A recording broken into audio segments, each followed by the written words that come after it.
Hi friends, எல்லாருக்கும் வணக்கம். நான் உங்கள் விக்னேஷ். இந்த வீடியோ எதுவும் அவுட் ஆஃப் பாக்ஸ் கிடையாது.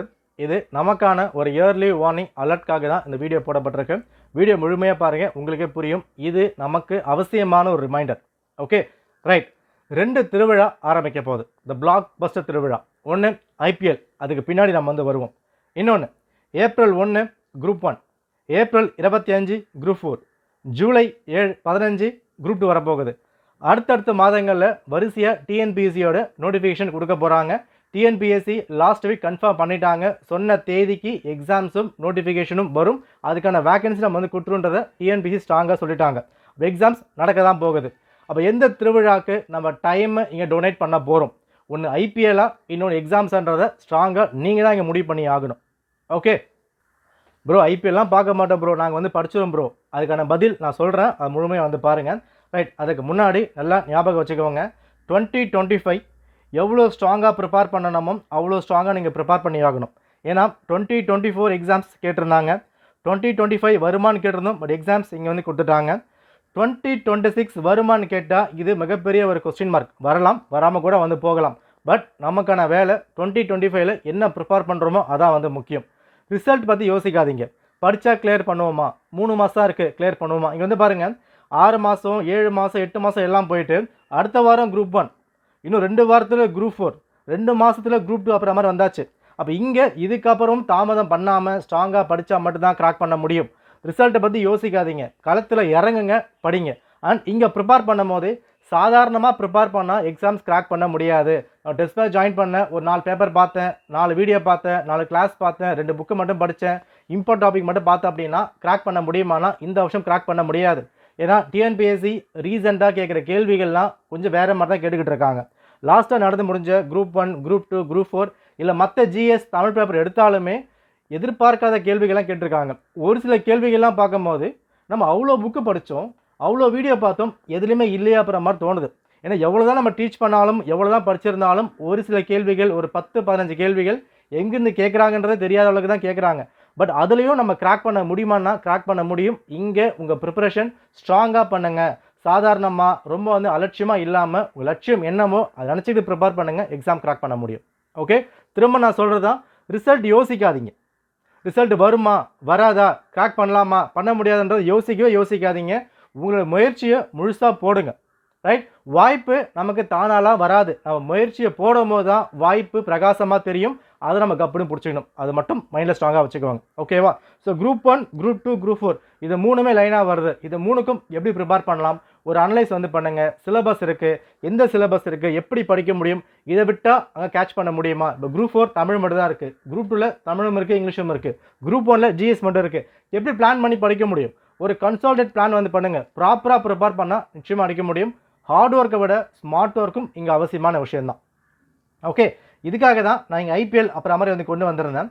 இங்கே நிறைய பேர் கேட்கலாம், ப்ரோ எக்ஸாம்ஸ் நாங்கள் படிக்க போகிறோம், எனக்கு ஏஜ் பாராக போகுது, ரொம்ப வருஷமாக படிச்சுக்கிட்டு இருக்கேன், லாஸ்ட் அட்டெம்ப்ட் நான் ட்ரை பண்ண போகிறேன், நான் ஐபிஎல்லாம் பார்க்க மாட்டேன் அந்த மாதிரி சொல்லலாம்.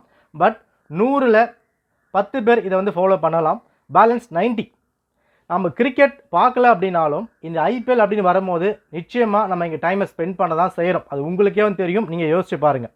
ஓகே, ஏன்னா இது நார்மலாக இருக்காது, ஒரு கமர்ஷியல் மார்க்கெட் மாதிரி இது போய்கிட்டு இருக்கும். நம்ம டைம் நமக்கே தெரியாமல் இந்த ஐபிஎல்லில் ஸ்பெண்ட் ஆக சான்ஸ் நிறையவே இருக்குது. மார்ச் ஆரம்பிக்கிற இந்த ஐபிஎல் மே மாதம் தான் முடியுது. ஓகே, அப்போ ஏப்ரல் குரூப் 1 நோட்டிஃபிகேஷன் வருது, ஏப்ரல் 25 குரூப் 2, குரூப் 4 வருது. ஐபிஎல் முடியறதுக்குள்ளே நோட்டிஃபிகேஷன் வந்துடும். எக்ஸாம் அப்ளை பண்ணி முடிச்சிடுவீங்க. பட் படிச்சிருப்பீங்களா? நம்ம அங்கே டைமை ஸ்பெண்ட் பண்ணால் இங்கே மிகப்பெரிய ஒரு கேள்வி இங்கே வந்துடும். ஒரே ஒரு விஷயம் நான் சொல்லிடுறேன். என்னென்னா, நீங்கள் ஐபிஎல் பார்க்கலன்னா மேட்ச் நடக்காமல் இருக்க போகிறது கிடையாது. தோக்குறவங்க ஜெயிக்க போகிறது இல்லை, ஜெயிக்கிறவங்க தோக்க போகிறது கிடையாது. ஓகே, அண்ட் சேம் டைம் நீங்கள் ஐபிஎல் பார்க்குறீங்க, டைம் ஸ்பெண்ட் பண்ணுறதுனால டிஎன்பிஎஸ்சி இந்த பையன் டைம் அங்கே ஸ்பெண்ட் பண்ணியிருக்கான், போஸ்ட்பான் பண்ணலாமா, எக்ஸாம் தள்ளி வைக்கலாமான்றதை டிஎன்பிஎஸ்சியும் பண்ண மாட்டாங்க. அவங்க வேலையை அவங்க பண்ண தான் போகிறாங்க. ஐபிஎல் அது வேலையை அது பண்ண தான் போகுது. நமக்கான வேலை என்ன? எக்ஸாம் ப்ரிப்பேர் பண்ணணும். இங்கே இன்னும் சில பேர் யோசிக்கிறது, ப்ரோ நான் ரொம்ப நேரம் படிச்சுக்கிட்டு இருக்கேன், ஒரே ஸ்ட்ரெஸ்ஸாக வந்திருக்கு, எங்களுக்கு ஒரு பொழுதுபோக்கு வேண்டாமா, ஐபிஎல் நான் பார்க்கலாமா, ஒரு 2 hours 3 hours 4 hours அந்த மாதிரி கேட்பாங்க. புரிஞ்சுக்கோங்க, நாம் ஒரு 10 மணி நேரம் 12 மணி நேரம் ஒரு ஐடி கம்பெனிலையோ இல்லை மற்ற கம்பெனிலையோ வேலை செஞ்சுட்டு ஸ்ட்ரெஸ்ஸுக்காக வரல. நம்ம வேலையே படிக்கிறது, நம்ம வேலையே மூளைக்கு வேலை கொடுக்கறது, நம்ம வேலையே ஃபோக்கஸ்டாக படிக்கிறது. இது ஒன்று தான். உங்களுக்கு போர் அடிக்கிறது, ஸ்ட்ரெஸ் ஆகுதுன்னா கஷ்டமாக படிக்கிற சப்ஜெக்டை விட்டுட்டு ஈஸியாக இருந்தால் படிங்க. புக்கை படிக்க முடியலையா, வீடியோ பாருங்கள். வீடியோ பார்க்க முடியலையா, புக்கை பாருங்கள். படித்து போர் அடிக்குதா, டெஸ்ட்டு போட்டு பாருங்கள். இதை தான் நீங்கள் வந்து மாற்றணுமே தவிர, உங்களுக்கு ஸ்ட்ரெஸ் ஆகுது, போர் அடிக்குது அப்படின்னு ஃபீல்டை நீங்கள் மாற்றக்கூடாது. ஏன்னா ஒரு பொழுதுபோக்குக்காக நீங்கள் போயிட்டா டைம் அதிகமாக இழுத்துடும். சோஷியல் மீடியா பவர் அப்படி தான் இருக்கும். நீங்கள் வெறும் மேட்ச் பார்க்க போனால் மேட்ச் மட்டும் பார்க்க மாட்டீங்க, இன்ஸ்டாகிராம் நோண்டுவீங்க, யூடியூப் நோண்டுவீங்க, அது சம்மந்தப்பட்ட விஷயம் நீங்கள் வந்து பார்ப்பீங்க. எல்லாமே மாறி மாறி வந்து லிங்க் ஆகிட்டு போயிட்டே இருக்கும். டைம் தண்ணி மாதிரி செலவாகும். டைம் போனால் இங்கே வந்து வராது.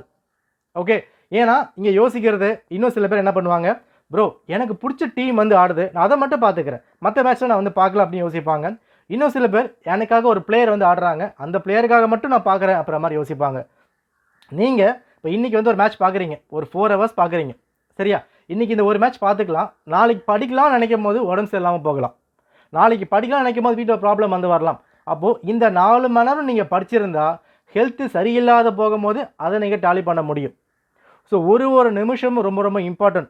ஒரு செகண்டும் ரொம்ப வந்து அவசியம். இன்னும் சில பேர் இருப்பாங்க, நானும் அப்படி தான் வந்து பண்ணுவேன். மேட்ச் போகும்போது ஒரு 1/2 hour மட்டும் பார்த்துக்கிறேன், ஒரு 4 over மட்டும் பார்த்துக்கிறேன். இந்த மாதிரி நினச்சி ஒரு ஃபுல் மேட்சும் பார்த்து முடிச்சிடுவேன். டைம் முழுமையாக முடிஞ்சிடும். எக்ஸாம்ஸ்க்கும் ப்ரிப்பேர் பண்ண முடியாது, டைம் முடிஞ்சிடும். அந்த வருஷம் அட்டம்ப்ட்டும் முடிஞ்சிடும். நல்லா ஸ்ட்ராங்காக ஏற்றிக்கோங்க. அட்டம்ப்ட்டும் இங்கே க்ளோஸ் ஆகிடும். ஸோ டைமை எங்கே ஸ்பெண்ட் பண்ண போகிறோம் அதான் வந்து முக்கியம். இருக்கிற 3 மாதம் 4 மாதம் சத்தியமாக பத்தாது. குரூப் 1க்கும் குரூப் 4க்கும் குரூப் 2க்கும் டைம் போதுமானு கேட்டால் பத்தவே பத்தாது. இன்னும் ஸ்ட்ராங்காக நீங்கள் படிச்சாகணும். ஓகே, இல்லை ப்ரோ என்னால் கிரிக்கெட் பார்க்காம இருக்கவே முடியாது, ஒரு மாதிரி அடிக்ட் நான் ஆகிட்டேன், நான் பார்த்தே ஆகணும் அப்படின்னா ரொம்ப சிம்பிள். மேட்ச் முடிஞ்சதுக்கப்புறம் ஒரு 10 நிமிஷம் ஹைலைட்ஸ் போடுவாங்க, அதை சாப்பிடும் போது மொபைலில் போட்டு பாருங்கள், போதும். நமக்கு தேவை ரிசல்ட் பார்க்கணுமா, அதை மட்டும் பார்த்துக்கோங்க. ஃபுல்லாக ஸ்பெண்ட் பண்ணி 3 மணி நேரமோ 4 மணி நேரமோ இதுக்காக டைம் ஸ்பெண்ட் பண்ணாதீங்க. நீங்கள் நினச்சாலும் நினைக்கலனாலும் டைம் நீங்கள் ஸ்பெண்ட் பண்ணுற மாதிரி வந்து போயிடும். ஸோ முடிஞ்ச வரைக்கும் கிடையாது. அந்த ஆப் எந்த ஆப்பில் ஐபிஎல் நீங்கள் பார்க்குற மாதிரி நினைக்கிறீங்களோ அதை அன்இன்ஸ்டால் பண்ணிவிடுங்க, அதான் வந்து பெட்டர். நம்ம கிளாஸ் ஜாயின் பண்ணும்போது நம்ம வந்து குரூப்பில் நம்ம சொல்லி வச்சுருப்போம். ஸோ எதில் நீங்கள் டைம் அதிகமாக ஸ்பெண்ட் பண்ணுறீங்களோ அதை வந்து பிளாக் பண்ணி விடுங்க. டெலகிராம் குரூப்ஸ்க்கு நீங்கள் ஃபாலோ பண்ணுறீங்க, ஓகே கொண்டு போகலாம். வாட்ஸ்அப் குரூப் ஃபாலோ பண்ணுறீங்க, ஓகே கொண்டு போகலாம். மற்றபடி ஒரு இன்ஸ்டாகிராமோ இல்லை மற்ற மாதிரி விஷயங்கள் இருக்கோ, இதில் டைம் அதிகமாக ஸ்பெண்ட் ஆகிற மாதிரி தோணுதோ அதை ஒரு 3-4 மாதத்துக்கு ஹோல்ட் ஆன் பண்ணி வைங்க. அப்புறமா பார்த்துக்கலாம், தப்பு இல்லை. நம்ம யூஸ் பண்ணலாம், எதுவுமே ஆகிட போகிறது கிடையாது. நமக்கு என்ன தேவையோ அதுதான் வந்து முக்கியம், ரைட்? ஸோ எந்த ஆப்பில் கிரிக்கெட் பார்க்குறீங்கன்னு தோணுதோ அந்த ஆப்பை அன்இன்ஸ்டால் பண்ணுங்கள், தப்பு இல்லை. ஒன்றும் ஆகிட போகிறது கிடையாது. நம்ம பார்த்தாலும் பார்க்கலனாலும் மேட்ச் நடக்கும். நீங்கள் பார்த்தாலும் பார்க்கலாலும் டிஎன்பி எக்ஸாம் நடக்கும்.